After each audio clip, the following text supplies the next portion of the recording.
Аллахтың күчү чексиз. Анын каалоосу жана илими чексиз. Ал үчүн бир тамчы суудан бир инсанды жаратып коюу эч кыйынга турбайт.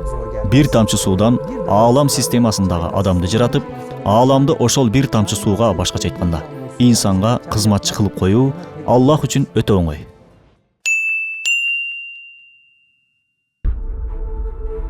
Ар бир мүнөттө жүздөгөн, ар күнү болсо миңдеген инсан жаратылып жатат. Бүт баарысы өзүнчө кудуреттүү, Аллахтын моожизасы, чебер Аллахтын чыгармасы. Бул дүйнөгө жаңы эле төрөлгөн ошол бөбөк кечээ эле энесинин курсагында бир тамчы суу болчу. Бүгүн болсо ошол бөбөк көрөт, угат, сезет, жооп кайтарат, ыйлайт, күлөт.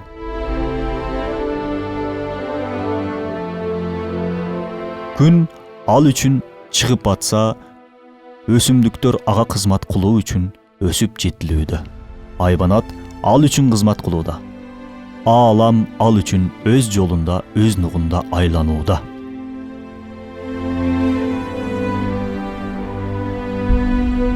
Анын мээсине өз өмүрүн бүтүндөй өз өзүнчө сактай ала турган эске сактоо системасы берилген. Эң эле сапаттуу камерадан да жакшы көрсөткөн көз берилген.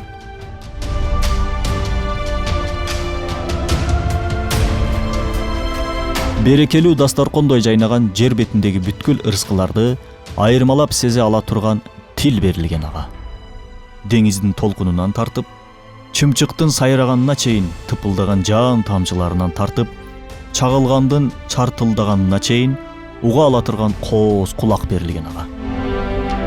Ааламдай чоң, сүйүүнү ичине батыра ала тургандай күчтүү жүрөк берилген ага.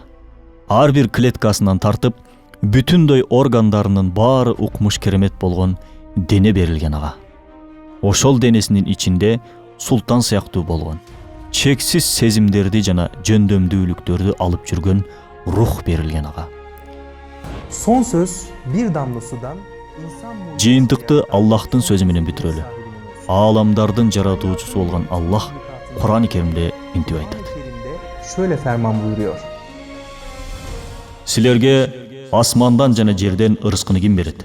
Угууңарды жана көрүүңөрдү ким башкарат? Ким өлүктөн тирүүнү, тирүүдөн өлүктү чыгарат? Ким баарын башкарат? Де. Ошондо алар Аллах дешет. Анда эмне үчүн андан коркпойсуңар де. Бул Аллах силердин чыныгы укуктуу эгеңер.